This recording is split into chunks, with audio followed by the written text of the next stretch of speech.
Hello everyone. In this module 10 we are going to start the second lecture, which is about the interactions with the blockchain through smart contracts. To begin, we will very briefly review some reminders about the previous lesson which need to be understood in order to better apprehend this lesson. Next, we will see how we can deploy a smart contract, this time on a real blockchain, like a test blockchain or the mainnet. And finally, in the second part of this lesson, we will see how we can develop code snippets that allow a web page to interact with the smart contract and so with the blockchain. So, the objectives of this lesson are to understand how we can interact with the blockchain through a smart contract. Next, we will see the process to deploy a smart contract on a test network or on a real blockchain, for example, the mainnet. As I said in the preamble, we will see how to write some code that allows a web page to interact with the blockchain, of course, through a smart contract.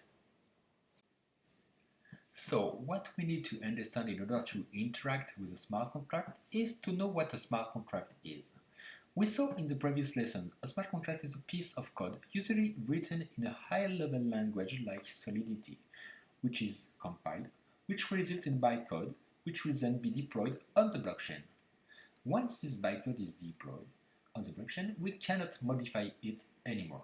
In any case, the logic can no longer be modified. It can't be deleted anymore.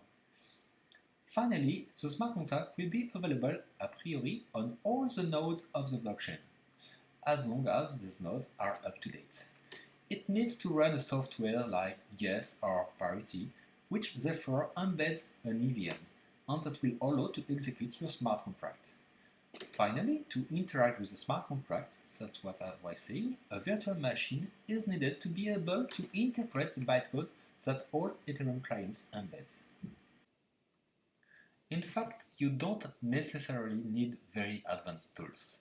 As you can see on this slide, any computer connected to the internet and therefore has access to a node of the infrastructure Ethereum should be able to interact with it. Just make a request, curl for example, or wget. We prefer the curl command.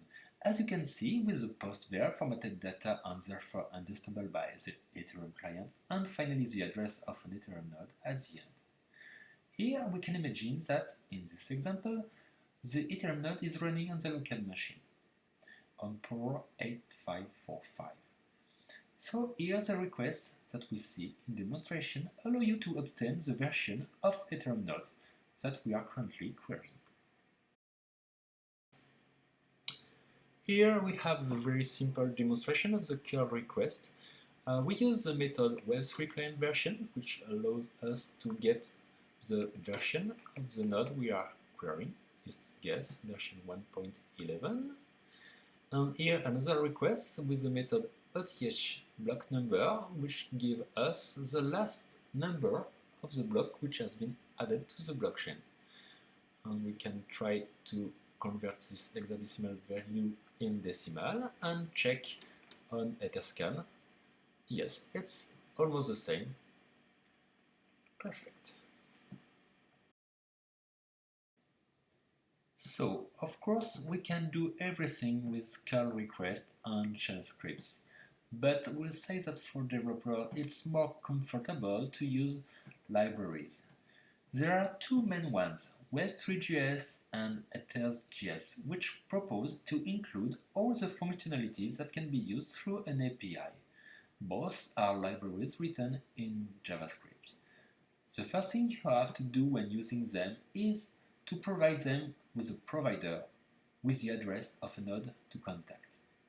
Ideally, you could connect to your local machine, but in most cases you don't have an Ethereum node on your own machine. And so, we'll go through a provider like Infura. You see on these slides on the left different types of clients, whether it's a user machine, a phone, a server, or connected objects through standard protocols such as HTTP or HTTPS or why not WebSocket. We contact Infura who give us access to the Ethereum infrastructure and why not to the IPFS infrastructure for storage. So, the minimum tools required to deploy your first smart contract. We are going beyond what we did in the first lesson with Remix. This time, we'll need an additional tool that will allow us to sign our transaction. And for this, we propose to use MetaMask, which is a very well-known and used to connect to different networks. In the mainnet network, of course, but also to test networks like Whirly or Sepolia. We continue to use Remix, which is a very practical interface. You can see it. But this time we are going to set it up so that it's connected to a network, a real network, and not to the EVM that is emulated in Remix. For this, we will use the injected Web3 mode. This time, it is connected to the Rinkeby since MetaMask must have connected to Rinkeby to work. To go a bit further, for example, deploy a smart contract. As you can see, you have to pay, and therefore by default, when you install MetaMask, your wallet is empty. You don't have any Ether, so you have to get some. If it's for the mainnet, you need some real Ether, or it is for a test network, and in this case, you need Ether via faucets. Here is a small demonstration how I get some fake Ether for the Sepolia test networks. So I go to this website, connect my MetaMask to the website, get my address of my wallet, provide it.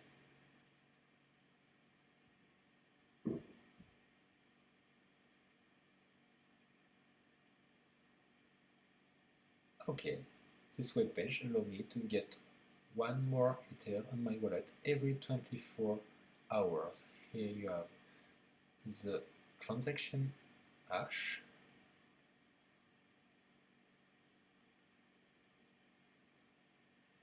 It should come in a few seconds.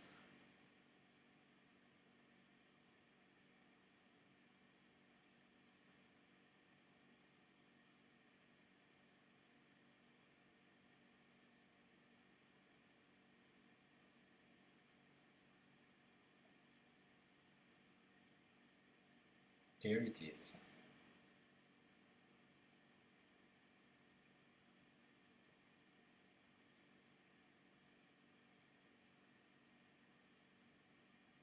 Yes, I get one more Ether in my wallet. Now that you are ready to deploy your smart contract, just a quick update. Always make sure that your MetaMask is connected to a test network. Because if it is not, if you are connected to the mainnet, you will deploy on the mainnet. But the problem is that you will be use real Ether, so always be very careful. We'll start again with a very simple smart contract that allows us to store an integer value thanks to the store function. And then we also have a retrieve function which allows you to retrieve this value. So you can see that my remix has been configured in such a way that it is in injected Web3 mode, which allows to take advantage of MetaMask. The account that was created on MetaMask, it is actually injected into Remix, and there we see the address with the Ether associated with that account there. The other default setting will do just fine. And so, if we click on the deploy button, we'll deploy the contract, and then after a few seconds, 15-30 seconds, you should be able to interact with the deployed contract. We obtain the address of the deployed contract. In this case, two buttons appear. The store button, which corresponds to the store function that we saw before, which will allow us to change the value of the integer stored in the smart contract, and the retrieve button, which will allow us to retrieve it when we click on it. Let's have a small demonstration. So I open MetaMask, change the network for a test network like Sepolia. Okay, I have already one Sepolia Ether. I open the contract, there is number as attribute, there's a store function, a retrieve function. Okay. Now I can compile this contract. I check if it's injected web provider for MetaMask. I get my address and the Ether available on this address. I click the deploy button. Because I'm changing the status of the blockchain, I have to sign this transaction. It costs some gas.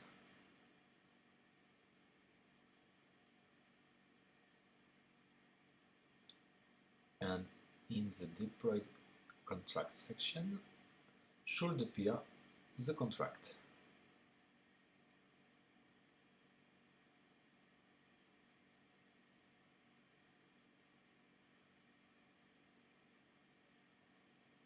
Okay, it's deployed at the address OX1C7. The two buttons are here. If I click retrieve, the default value is 0.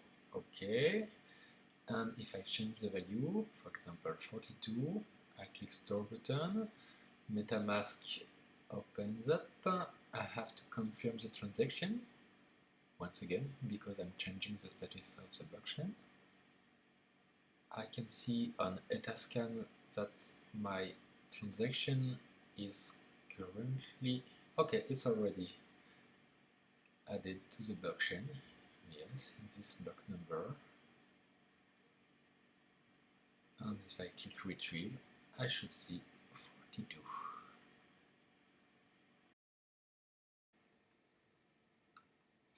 Then it is also possible to interact with a smart contract that has already been deployed on the considered blockchain.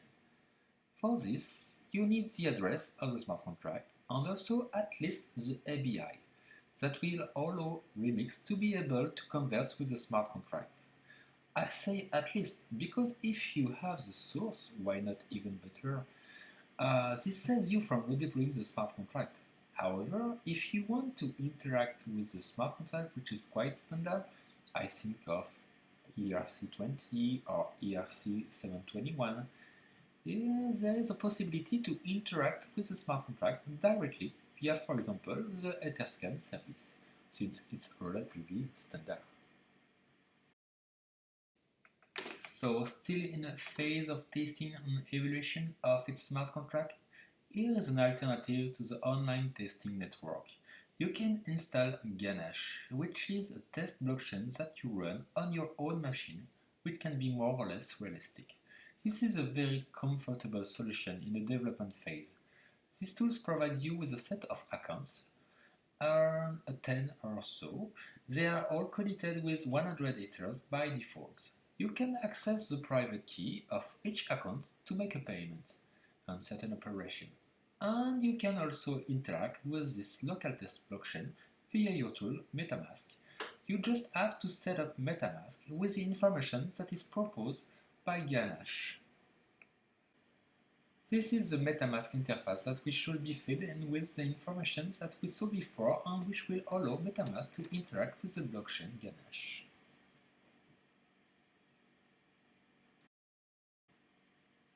So I open my MetaMask, I go to the settings, select the advanced section and activate the show test network. Now I should see Guerli Sepolia. Okay, this is kind of network for testing. I can add network and I will add my own network. I will call it Ganache.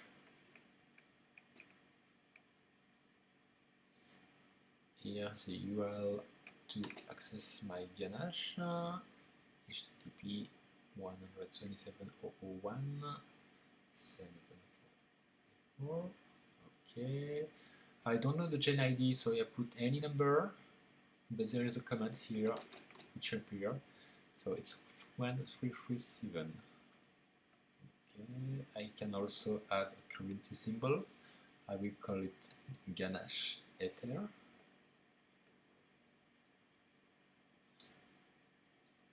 And I save. I switch to this new network. So on this address I have no ganache header, but I can try to import my private key in my wallet. So I get my private key. I'm not creating a new account, I'm just importing an account.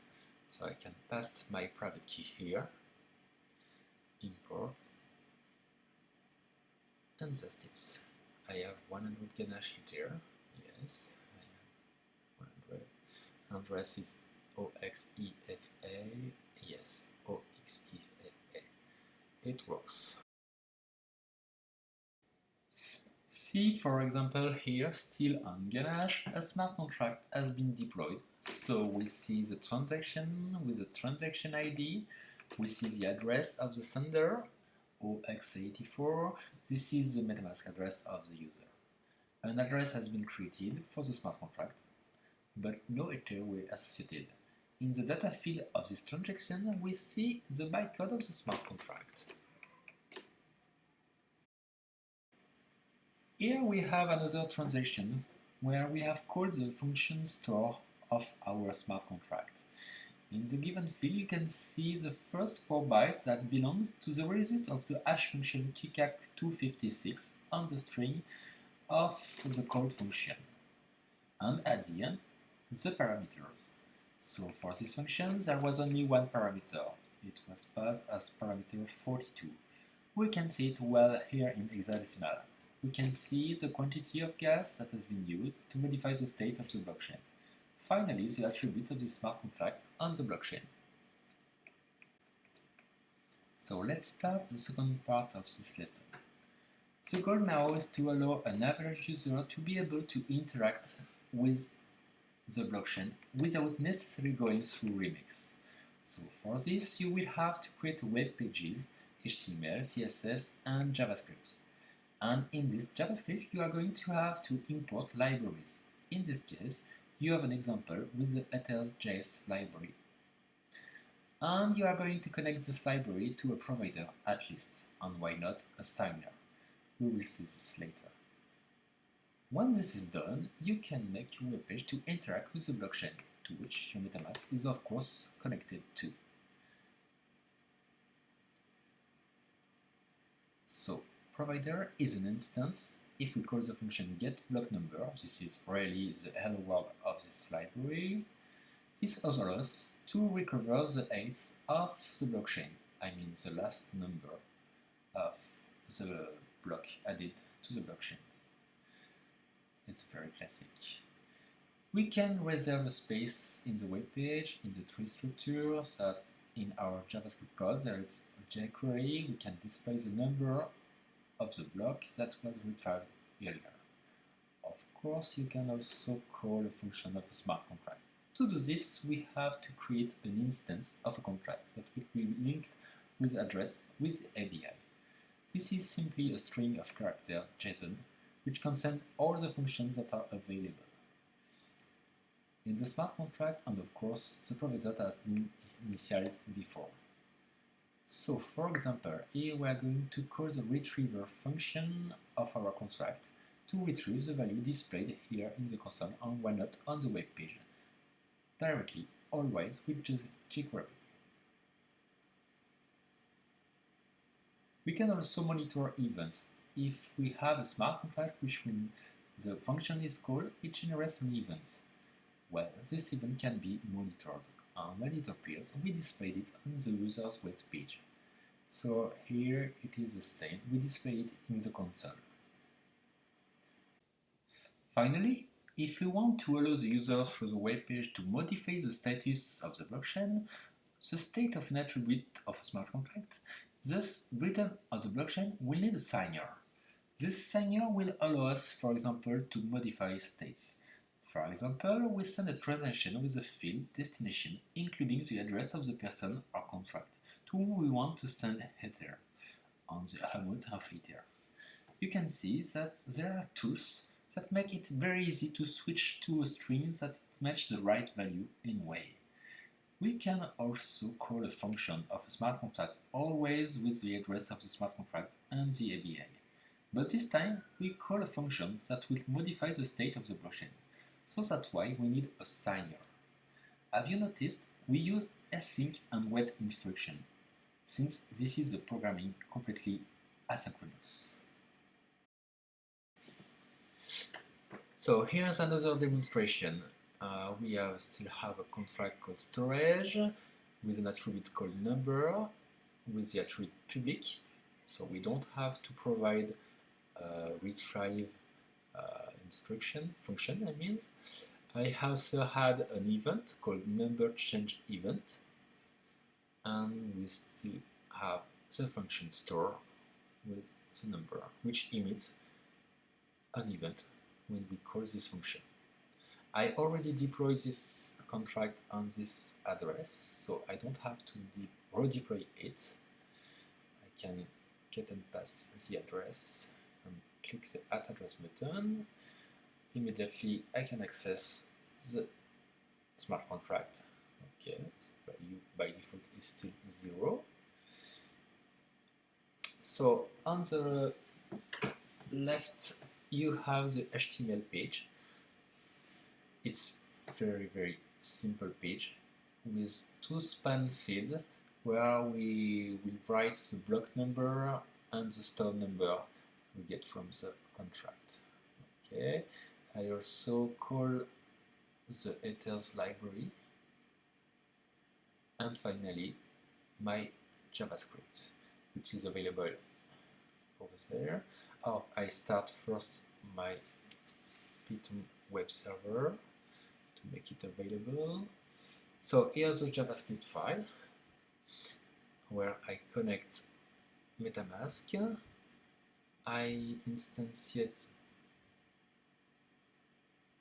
headers for getting a provider. I define the address of my smart contract and the ABI. There are 2 possibilities. Here I use the simple possibility and display only the function and event I will use, or I can be exhaustive and adding the full ABI in my code. So first part, called hello world, is the simple function to get the number of the last block added to the blockchain. So there's a function available in the provider instance called getBlockNumber, and once I get it, I can display it in the span field of my web page. Let's test it. So my web page is available locally and for 8000. Okay, last block 885.06.00. You can display the console to show the message sent by my script.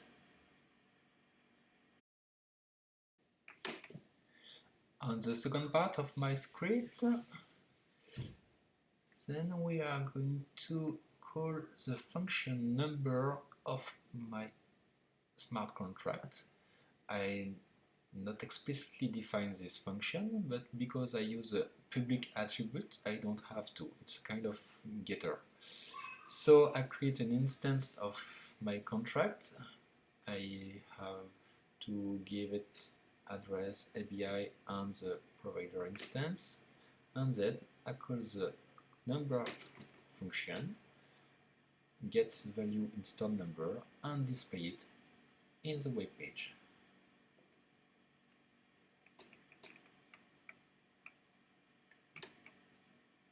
Let's reload the page.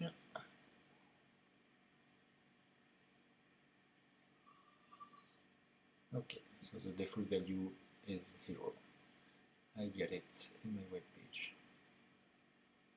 If I change the value with remix, I put 111. I sign the transaction.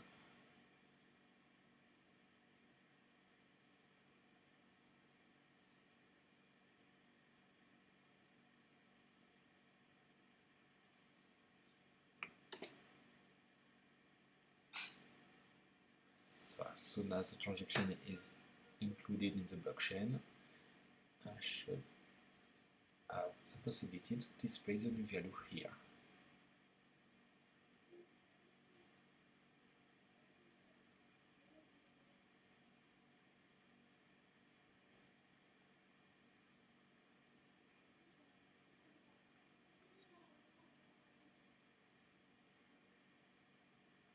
I reload the page.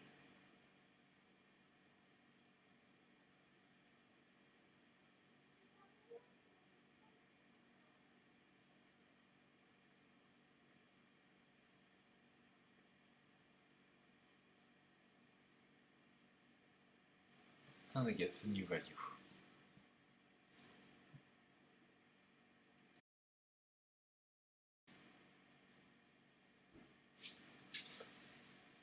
Finally, in the third part of this demonstration, I'll show you how to get an event in your web page. So I'm monitoring the number change event. When I get it, take the new number and update the two fields of my web page.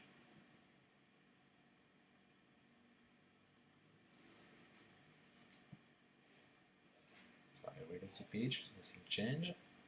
I change through remix the value, I put 222. I have to sign the transactions once again.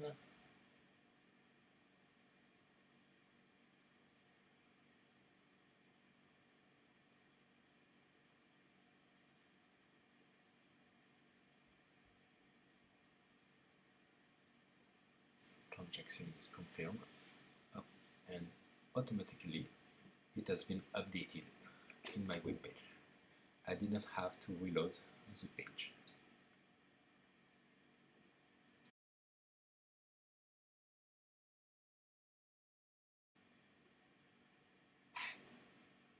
So in this very last part of my demonstration, I had a change store number function in which we demonstrate the usage of a signer.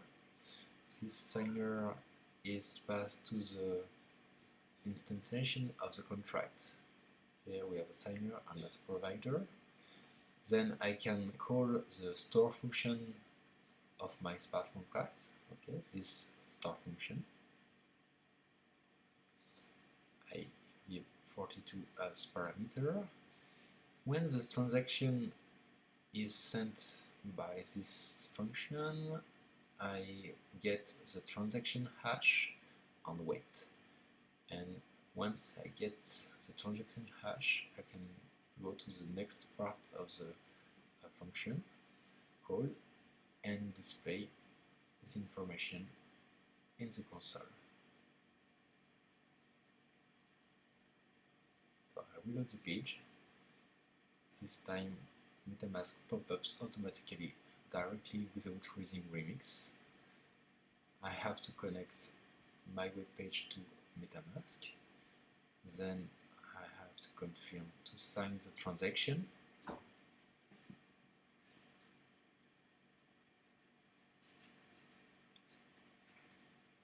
And once the new value appears, an event appears, and my JavaScript should catch this event to make it appear on the screen of my browser automatically.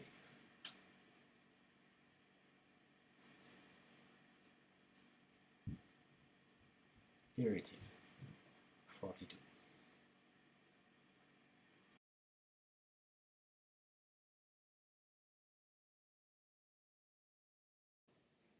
So in summary, in this course we have seen how we can interact with a smart contract. We have seen that it can be done very simply with a curl request. It's just not very practical. That's why we usually rely on the libraries like Ethers.js or Web3.js.